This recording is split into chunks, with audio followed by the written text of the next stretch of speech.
production Binge Audio, évidemment.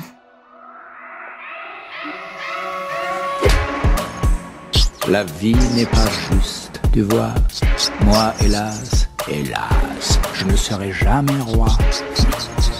Et toi, tu ne reverras jamais la lumière. Adieu. Voilà qui craque. Il a les plombs qui pètent. Jafar. J'ai pas réalisé que je voyais des homos ou des queers à la télé. Genre vraiment pas du tout. J'ai mis hyper longtemps à comprendre qu'il y avait des gens. J'étais persuadée qu'il y avait aucune femme qui aimait des femmes. Je savais même pas que ça existait. J'avais jamais vu ça à la télé.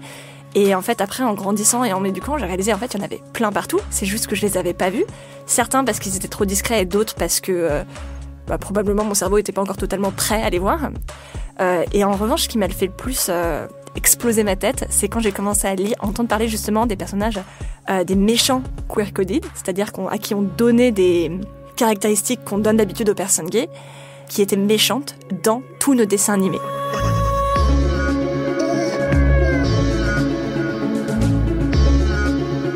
C'est Scar, c'est Jafar. Tous les méchants avec lesquels on a grandi, ils ont tous la même caractéristique d'être hyper mince, grand, de se bouger comme ça de façon un petit peu à la fois délicate et maniérée, d'avoir la voix qui traîne comme ça. Et puis c'est toujours des intellectuels, ils sont très très intelligents, il faut vraiment s'en méfier parce qu'ils sont très manipulateurs. Et en fait, on a été biberonnés à cette idée qu'une personne efféminée, intelligente, était le méchant, qu'il fallait s'en méfier. Moi aussi, j'ai complètement halluciné. Alors oui, au cinéma, les héros sont toujours hétéros. Mais en face d'eux, les méchants. Loki face à Thor. Moriarty face à Sherlock Holmes. Gilderoy Lockhart dans Harry Potter. Lui dans Les Super Nanas. Et mon préféré, Raoul Silva face à James Bond dans Skyfall. Vous trouvez pas qu'ils ont un point commun ? Moins viril que les héros déjà ? Un peu trop féminin ? Très maniéré ?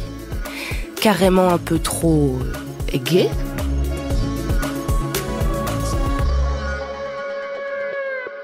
C'est pas une coïncidence. C'est ce qu'on appelle des queer-coded villains, des méchants qui sont codés comme queer, comme gays. Codés, c'est-à-dire que peu importe ce qu'on voit ou ce qu'on dit de la sexualité du personnage, on sous-entend que le personnage est LGBT. Et que c'est parce qu'il est LGBT qu'il est tordu, bizarre, déviant, sexuellement dérangé, fou, enfin bref, qu'il est le méchant du film, quoi. Comment on en est arrivé là ? Pourquoi est-ce que vous ne l'avez peut-être pas remarqué avant, d'ailleurs ? Qu'est-ce qui s'est passé pour que dans nos films, on crée consciemment ou inconsciemment des méchants qui utilisent des clichés LGBT ? Pour comprendre tout ça, on va se pencher sur le cinéma hollywoodien avec l'aide de la journaliste Aline Maillard. Elle est passionnée de queer-coded villains et elle a écrit de nombreux articles sur le sujet. Et on va commencer par rappeler que contrairement aux idées reçues, les non-hétéros apparaissent sur les écrans depuis longtemps. Ça vient en fait des années 20, même s'il y a eu un petit peu de représentation des LGBT avant les années 20, mais pendant les années 20, ça commence un petit peu à prendre de la place. C'était les années folles. Donc à Hollywood, c'était la folie. Il y avait des personnes out de tous les côtés. Il y avait, franchement, c'était un peu Sodome et Gomorrhe, Hollywood à l'époque. Il y a eu la mode de l'androgyne, les femmes qui se coupaient les cheveux, les hommes qui s'assumaient plus. Il y a eu plusieurs films du coup où c'était genre vraiment des histoires des LGBT qui étaient à l'écran, qui vivaient leur vie, qui étaient heureux. Et puis, forcément, en même temps, ce qui s'est passé, c'est que il y a eu un backlash, que les puritains étaient vraiment pas contents de ce qui se passait, que parce qu'Hollywood avait ce poids, cette puissance pour toucher un petit peu tout le monde, ils se sont dit, il faut vraiment qu'on arrête Hollywood. La peur étant que ça soit contagieux. Pas tellement que ça soit contagieux, mais que, en tout cas, il y avait toujours cette idée que quand on est gay, on a envie de pervertir le reste de la société et qu'on veut agrandir un petit peu la taille c'est l'idée du lobby, c'est exactement ça. J'allais dire la taille du lobby en rigolant, mais en fait, si on dit ça en rigolant maintenant, c'est parce que c'est aussi une crainte qu'on a eue sur notre communauté pendant hyper longtemps. Et donc voilà, c'est la montée du Ku Klux Klan, ça date exactement de là. C'est le puritanisme, c'est la prohibition de l'alcool, et c'est les groupes cathos qui font pression sur Hollywood. Chose qui est toujours à l'œuvre. Bref, à ce moment-là, Hollywood prend une décision dans les années 30. Il décide de faire ce qui s'appelle le Code Hayes. plutôt que de se faire censurer par les autres, ils vont s'auto-censurer eux-mêmes. Ils ont choisi du coup William Hayes, un mec très chiant, très, très propre, très comme il faut, comme les puritains les aiment, pour faire toute une série de règles qui vont définir ce qu'on peut et ce qu'on ne peut pas montrer, et après vérifier que ça se passe bien comme ça, et décider, eux, ce qui va sortir. Donc chaque film devait passer devant le Code Hayes à différentes étapes pour bien qu'on soit sûr que tout aille bien, tout soit bien dans l'ordre. Ça allait du blasphème à la taille du décolleté, bien évidemment aux relations mixtes racialement, et puis bien évidemment à l'homosexualité et tout ce qui est travestissement, etc. Et là, on arrivait sur une nouvelle étape, qui était une nouvelle période qui était assez fascinante. Le Code Hayes va restreindre la représentation des non-hétéros, et là, les réalisateurs vont devoir s'adapter, rentrer dans le moule. Parce que d'un côté, il y avait les homophobes, mais les homophobes, ils faisaient des films avant, ils ont continué à les faire maintenant. Et il y avait tous les auteurs, tous les scénaristes et les réalisateurs, je dis tout ça au masculin, parce qu'à l'époque, il y avait vraiment que des mecs, qui voulaient raconter la vie qu'ils avaient autour d'eux, qui incluait beaucoup de personnes LGBT. Si ça vous intéresse vraiment, allez chercher la liste des stars qui étaient LGBT, les stars d'Hollywood, de James Dean à Marlon Brando, vraiment toutes les stars étaient bi à peu près. Et de l'autre part, les adaptations d'œuvres qui ont été écrites par des personnes LGBT, comme Tennessee Williams, par exemple, qui a fourni Hollywood de scénarios, Soudain l'été dernier à Un tramway nommé Désir. Et alors là, ce qui s'est passé, c'est que pour garder ces personnages LGBT, il fallait déjà faire en sorte que le Code Hayes s'en rende pas trop compte, ce qui tombe bien parce que c'était un peu des abrutis quand même. Souvent, ils ont juste... Pour les LGBT, c'était genre évident que ces personnages étaient queer, et pour eux, ils ont juste rien vu. C'est le cas de Rebecca, Rebecca, le film de Hitchcock, où elle est en train de toucher une femme avec la fourrure d'une autre femme, un truc hyper sensuel. Eux, ils ont juste rien vu du tout. This is where I keep all her clothes. You would like to see them, wouldn't you? Feel this. Donc t'as des phrases, je crois que c'est dans Un tramway nommé Désir, où un des personnages dit de son mari décédé, il aimait les hommes. Et dans le film, ça s'est transformé en il était sensible ou quelque chose comme ça.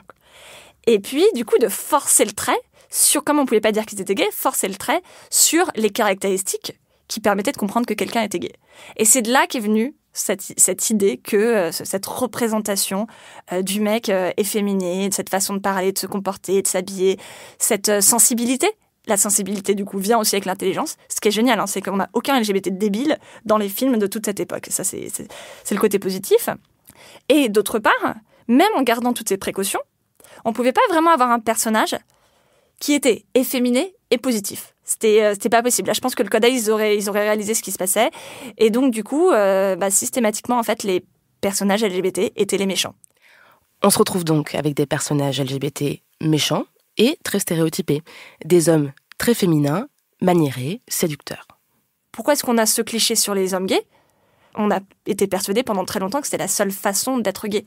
Et ça aussi, ça pose question. Parce que c'était la façon la plus évidente, c'était les caractéristiques les plus visibles de l'homosexualité, des personnes homosexuelles, on s'est dit, pour être sûr que les gens comprennent bien qu'on a des personnes LGBT en face de nous, on va utiliser ces caractéristiques que les gens ont parce que c'est le plus visible. Et du coup, tous les autres homos, bi, trans, etc., qui ne sont pas aussi visiblement différents de la norme, ils n'ont juste pas été représentés. Et ce, quelle que soit l'intention du réalisateur de l'époque. Ouais, en fait, c'est difficile de parler de tous les films de cette époque de la même façon. C'est pas du tout homogène. De même que maintenant, les représentations LGBT sont pas homogènes. Donc, il va y avoir des personnes qui voulaient vraiment faire de la personne LGBT un repoussoir et qui vont, par exemple, créer cette caractéristique pour rajouter à l'horreur de ce personnage. Et on verra après que c'est quelque chose qui est tellement ancré maintenant dans l'imaginaire que les gens le font sans s'en rendre compte maintenant. Et de l'autre côté, il y avait aussi des personnes qui voulaient juste raconter des histoires avec des personnes LGBT. Et de par la structure du Code Hayes, ils ont dû forcer le trait sur les caractéristiques. L'important, c'était, quand on voulait raconter une histoire avec des personnes homo ou trans dans le cinéma, l'important, c'était que le Code Hayes le comprenne pas trop. Et que ce soit clairement affiché ou pas, le public comprend qu'il y a un trouble dans le genre. Les personnes hétéros voyaient très clairement ce qui se passait. C'est pour ça que ça a aussi construit notre imaginaire, parce qu'il y a des fois où c'était juste évident. Si on prend par exemple Psychose de Hitchcock, beaucoup de personnes ont vu qu'il se passait quelque chose de bizarre parce que le personnage, quand même, bon, je vais faire un énorme spoiler, mais maintenant, malheureusement, on ne peut plus trop voir Psychose sans spoiler. Dans Psychose, à la fin, le meurtrier, qui est une femme, en fait, est un homme qui porte une perruque et une robe parce que il souffre d'une telle schizophrénie qu'il se déguise, il pense être sa propre mère. Et il pense pas juste être sa propre mère, il met une perruque. Et donc, du coup, là, c'était très clair qu'on partait du principe que quelqu'un qui s'habillait comme sa mère, qui se travestissait, était le méchant. Alors, ce qui est très intéressant, c'est qu'à la fin, donc c'est un psychiatre qui explique pourquoi est-ce qu'il a fait ça, parce qu'ils avaient peur que les gens n'aient pas compris ce qui se passait, qu'ils n'aient pas compris pourquoi est-ce qu'il s'était habillé comme sa mère pour tuer une femme pour qui il était vraiment sexuellement attiré. Enfin, c'est assez confus, on touche à plein de choses. Et le psychiatre va dire le mot travesti. Et le Codex avait dit, du coup, non, vous n'avez pas le droit de le dire, et ils ont justifié que c'était un avis psychologique, clinique, et donc, du coup, ils ont réussi comme ça à mettre le mot travestissement. Donc là, ils disent que non, il ne se travestit pas, c'est juste qu'il est schizophrène. Mais il n'empêche que le fait est là.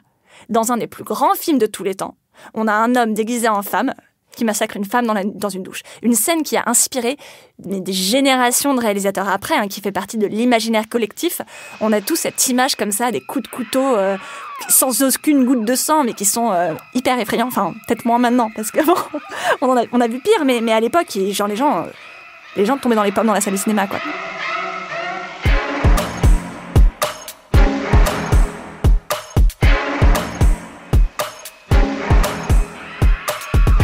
Si je résume, si les personnages sont très clairement visibles, c'est pour porter un jugement moral, associer des déviants sexuels à un désordre mental.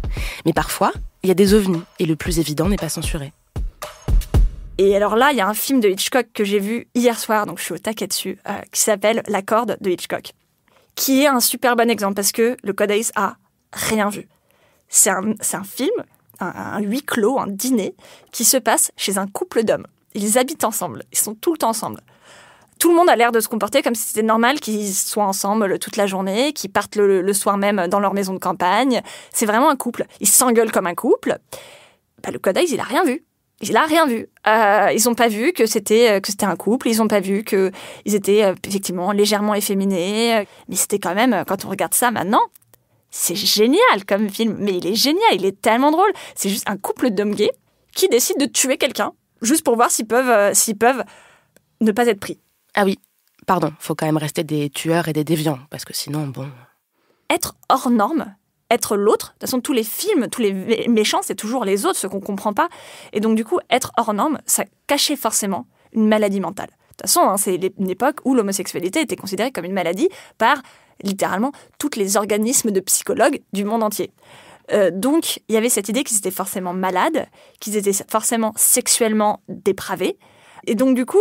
Leurs attributs principaux, c'était ça, c'est d'être manipulateur, de vouloir manipuler les autres, de vouloir cacher les choses. Et un méchant codé comme queer, comme gay, ça renforce le côté viril et, entre guillemets, normal des héros. En fait, de base, les héros sont hétéros.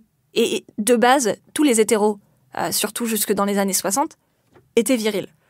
Donc, ils n'avaient même pas besoin d'avoir un mec gay pour les rendre plus virils. Même si, effectivement, Simba a l'air d'autant plus viril que Scar à côté n'a pas l'air viril du tout, bien évidemment, ça les met encore en valeur. Je sais pas si c'était fait pour mettre les personnages hétéros en valeur. Et encore une fois, je pense que ça dépendait, chaque réalisateur, chaque scénariste avait une vision différente de ça, parce que en fait, il y avait plein d'histoires différentes, plein de points de vue différents. Mais ce qui est sûr, c'est que ça les a, effectivement, ça a mis en avant leur normalité. Pour les personnes normales, le fait de voir de la normalité, c'est effrayant. C'est l'inconnu. C'est ce qu'on voit maintenant avec les méchants immigrés et tout ça, quoi. L'autre, c'est effrayant. Et donc, du coup, bien appuyer sur la façon dont les homos sont autres, c'est effrayant.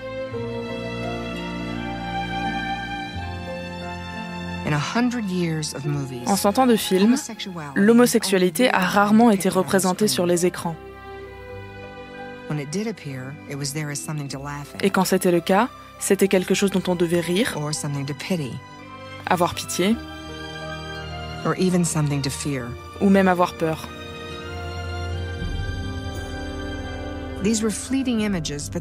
C'était des images fugaces mais inoubliables, qui ont légué un héritage durable.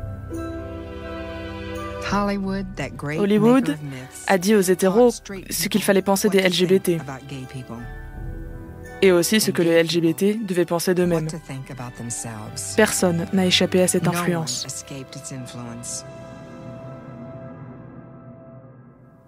Introduction du documentaire The Celluloid Closet. Et même lorsque la censure du code Hays prend fin, cette manière de représenter les méchants, elle perdure. Après, à partir des années... milieu des années 60, donc c'est le code Hays, c'est bon, c'était la révolution sexuelle, il est tombé.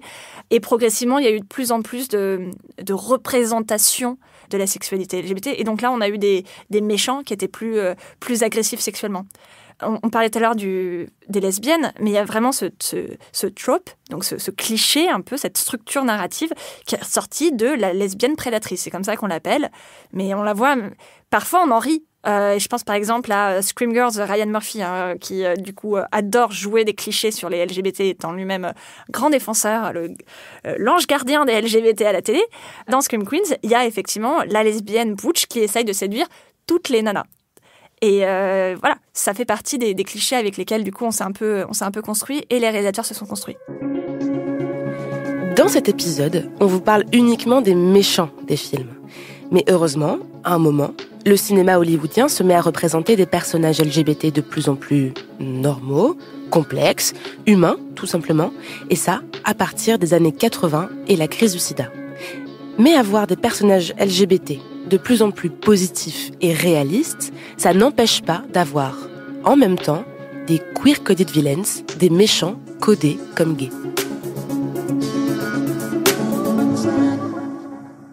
En fait, les choses n'ont vraiment pas changé. C'est-à-dire que si on prend des films mais hyper récents, comme Skyfall, par exemple, James Bond, Raoul Silva, c'est exactement le même cliché que dans les années 50-60. Hein. Il est efféminé, il a une voix comme ça, là, qui traîne. Il y a ce côté très agressif aussi sexuellement, parce qu'il y a toujours cette idée qu'ils veulent séduire, parce qu'ils n'ont aucune limite à leur libido, et qu'ils sont dangereux, c'est des animaux qu'on ne peut pas stopper, c'est vraiment des dangers pour la société, et qu'ils veulent séduire toutes les personnes. Et après, quand on regarde les femmes, c'est exactement la même chose.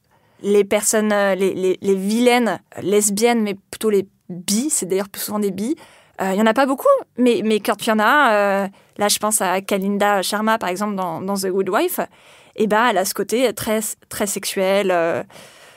C'est des femmes souvent qui vont avoir une libido forte et qui vont essayer de séduire toutes les nanas qui passent par là, quoi. Surtout les hétéros. Et c'est particulièrement visible dans l'univers des super-héros. Ce qui s'est passé dans les films, c'est aussi passé dans les séries télé, mais aussi par exemple dans les comics, où plutôt dans les années 60, il y a aussi eu un code d'autocensure pour vérifier qu'on ne faisait pas l'apologie de l'homosexualité. C'est pour ça qu'il avait été créé, parce qu'il avait été dit, franchement, c'est des mecs en collant, quoi, évidemment, quoi. Et donc, du coup, il y a plein de gens qui ont dit, il y a un psychologue qui avait sorti, je crois que c'était sur Batman, que Batman était une éloge de l'homosexualité et que tous les enfants allaient devenir homosexuels en regardant Batman. Et donc, la même chose exactement s'est passée dans les comics. De toute façon, les comics et les films s'influençaient aussi. Et on a des personnages comme Joker qui a toujours été historiquement queer-coded. Il a toujours été efféminé, il a toujours eu ce côté séducteur. Il y a plein d'études qui ont été faites sur la façon dont Joker séduit Batman régulièrement. Un exemple marquant et récent, c'est celui du film Joker de Todd Phillips. Il est hyper maigre. Il se bouge, la façon dont il bouge son corps, on a toujours l'impression un peu qu'il danse. Il y a des trucs avec les doigts, on a un peu l'impression toujours qu'ils ont des doigts de sorcière, tu vois. Il les bouge de tous les côtés. Il a la voix, il a pas la même voix que d'habitude. Il est obsédé par sa mère, il vit avec sa mère. Il se regarde dans le miroir tout le temps. Il a ce rapport hyper malsain avec son corps. Et puis il danse. Si tu vois un mec qui fait du hip-hop, avec ses muscles et tout ça, bon, il y a quand même des gens qui vont dire que c'est gay. Mais ça va. Il a des muscles, c'est une danse à peu près virile. Quand on voit Joker qui danse, ça n'a rien de viril. Ça n'a vraiment rien de viril. Il semble se contorsionner de tous les côtés. Il fait des mouvements qui sont genre... Franchement, on n'a jamais vu quelqu'un danser comme ça. C'est pas vraiment humain. C'est pas le genre de danse que font les gens, même les femmes. Hein. C'est maladif. Et en fait, si ce personnage est arrivé là comme ça tout d'un coup, sans toute l'histoire, à la limite, on aurait pu dire c'est juste un détraqué qui a une expression de son genre atypique. Sauf qu'en fait, elle s'inscrit dans des décennies de vilains queer-coded.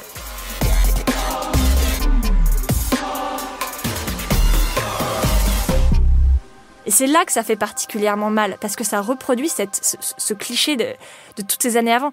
Et Todd Phillips, dira jamais que son personnage, qu'il l'a codé comme ça.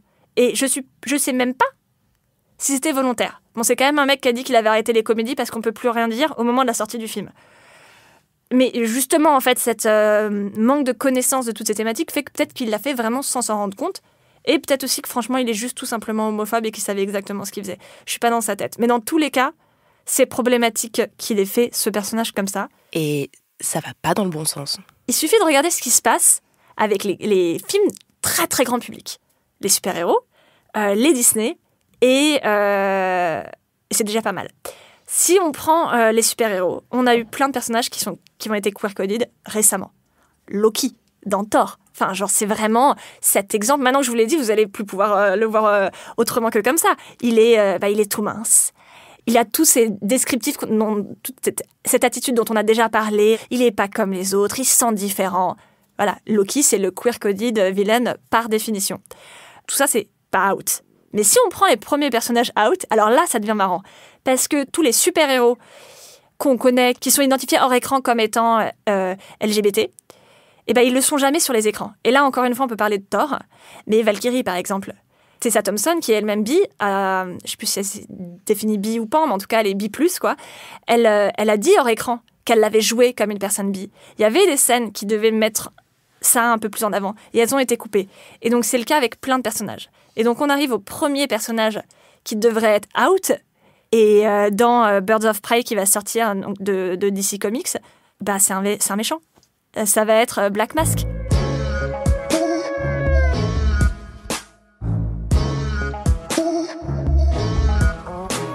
Non mais, ça se trouve, c'est toi qui vois des personnages LGBT partout, mais c'est pas le cas, c'est dit nulle part qu'ils sont LGBT.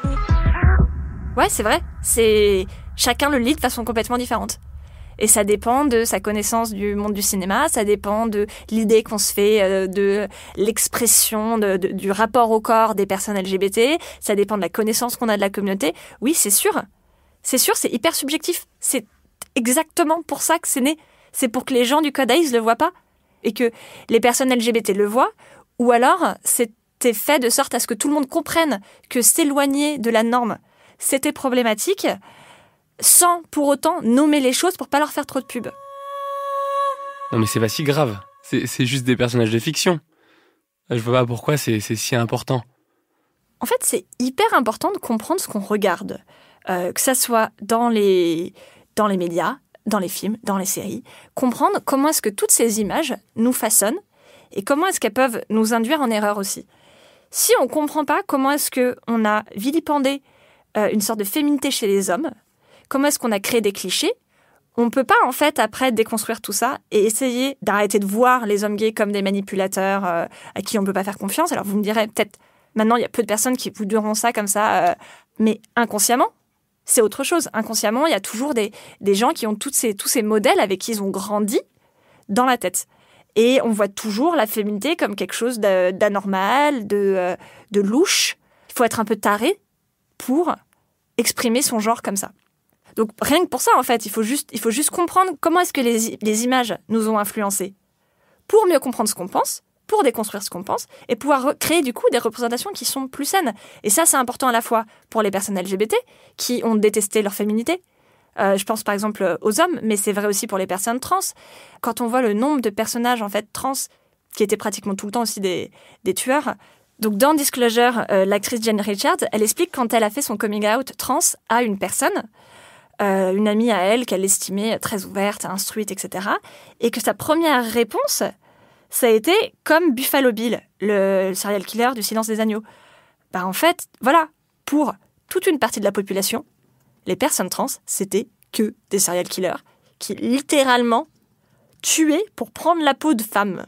C'est-à-dire qu'ils avaient tellement envie de remplacer les femmes qu'ils les tuaient pour se déguiser dans ces femmes. Mais c'est hyper problématique, c'est d'une violence. Elle-même, elle a grandi avec ce modèle. Et en plus, quand elle fait son coming out, tout le monde imagine ça. Bah ouais, forcément que les gens après sont là à dire je veux pas traîner avec des personnes trans, ils pensent que c'est des serial killers.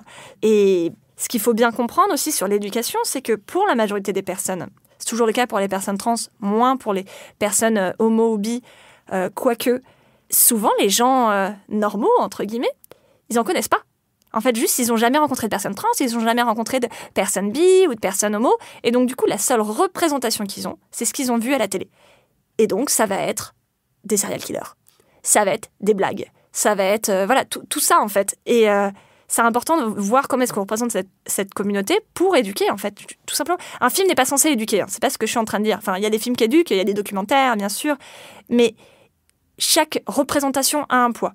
Et ça, c'est hyper important de le comprendre. Quand on raconte une histoire, on influence les gens. On influence une vision de la société. Non mais tu vois, les méchants dans les films, ils sont toujours un peu tordus, un peu chelous, un peu bizarres. Parce que en fait, tu peux pas être vraiment normal et méchant. Ça aurait pas de sens, quoi.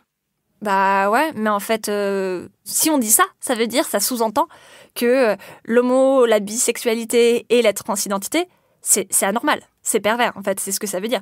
Alors, ça veut pas dire qu'on peut pas mettre en scène des méchants qui sont LGBT. Non, au contraire. Genre, les personnes LGBT sont exactement comme tout le monde, hein. Il y a des personnes qui sont tarées. La question, c'est comment est-ce qu'on les filme et comment est-ce qu'on s'inscrit dans une histoire. Ce qui est intéressant là maintenant, c'est qu'on commence à avoir des méchants qui sont LGBT, il se trouve. Et ça change toute la différence. C'est la façon dont c'est filmé, c'est la façon dont la méchanceté est mise en scène, où elle n'est plus liée à l'homosexualité, mais elle existe, même si même si elle existe à côté de l'identité LGBT des méchants.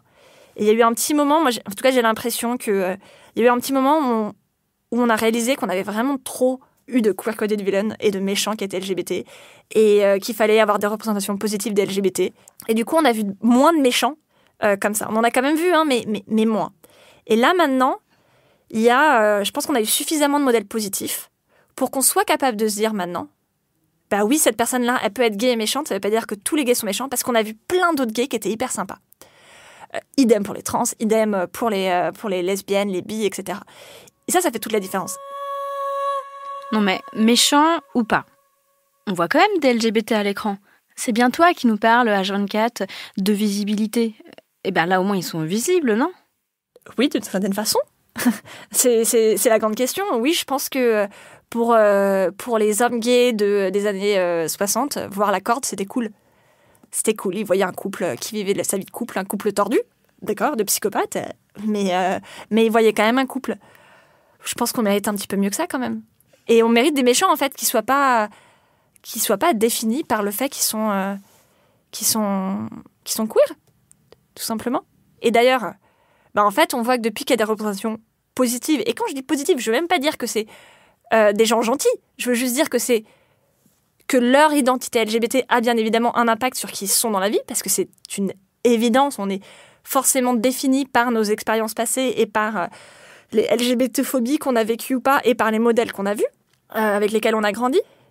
Mais ces modèles sont positifs parce qu'ils sont réalistes, parce que le fait d'être LGBT n'est pas la seule chose qui les définit et ne les rend pas des personnes faibles, malheureuses, ridicules, dangereuses. Et c'est ça qui est important, en fait. Comment on se définit ? Quand soit on croit qu'on n'existe pas, qu'on est seul au monde. Alors, en tant que personne asexuelle, je le sais trop bien, et les représentations asexuelles se comptent sur une doigt de la main, et à chaque fois que j'en vois une, j'ai genre une larme qui coule sur ma joue tellement je suis émue. Mais aussi d'avoir une idée de ce que c'est, en fait. Et une idée de comment est-ce qu'on vieillir. Est-ce qu'on peut être en couple ? Est-ce qu'on peut être heureux ? Est-ce qu'on peut ne pas mourir du sida ? À quoi ça ressemble une famille homoparentale ? Est-ce qu'on peut avoir des enfants ? Donc tout ça, en fait, notre façon de construire nos vies, on a soit pas de modèles, soit des modèles qui sont pourris. Alors, je pense que des serial killers, on peut dire que c'est des modèles pourris. Voilà, donc c'est à la fois important pour éduquer les personnes cis-hétéros, mais c'est aussi pour nous, en tant qu'LGBT, comment est-ce qu'on se construit, comment est-ce qu'on accepte notre différence, comment est-ce qu'on apprend à l'accepter, à vivre avec, à être heureux, et quelles sont nos options pour la suite, comment est-ce qu'on va créer notre vie, en fait. Donc la prochaine fois que vous voyez un méchant à l'écran, pensez-y. J'espère que même s'ils font pas l'effort volontaire de revoir des films qui ont cette patte queer-coded, que de toute façon, à partir de maintenant, à chaque fois qu'ils vont voir quelqu'un d'aussi gênant que Joker, ou Shere Khan, ou des trucs comme ça, qui vont dire ah oui, en fait, maintenant je le vois, maintenant c'est partout. On aura parlé uniquement des méchants queer-coded dans cette émission, Mais il y a énormément d'autres choses à dire sur les représentations des personnages LGBT sur les écrans, et ce sera le sujet d'épisodes à venir, c'est certain. Mais d'ici là, vous pouvez aller voir le documentaire The Celluloid Closet, dont on a entendu un extrait au milieu de cet épisode. C'est un doc qui date un peu maintenant, mais qui est une mine de référence pour trouver des films où des LGBT sont présents. Aline Maillard a aussi évoqué le documentaire Disclosure sur Netflix, qui retrace la représentation des personnes trans dans les films et les séries. C'est un doc qui est excellent. Allez le voir, là, maintenant, après l'épisode. Et vous pouvez aller lire tout le travail d'Aline Maillard, et notamment sa newsletter I Like That, qui analyse la pop culture et les manières dont sont représentés les LGBT. Envoyez-nous les références de vos grands méchants queer à camille@binge.audio ou sur les réseaux sociaux, Twitter et Instagram. Cet épisode a été conçu grâce à 2 super-héroïnes, Solène Moulin à la réalisation, qui adore Villanelle dans la série Killing Eve, et Diane Jean à la production, qui est in love de Loki. Enfin, de l'acteur. Enfin, bon, voilà, peu importe. Perso, je vous laisse méditer sur Ursula dans La Petite Sirène.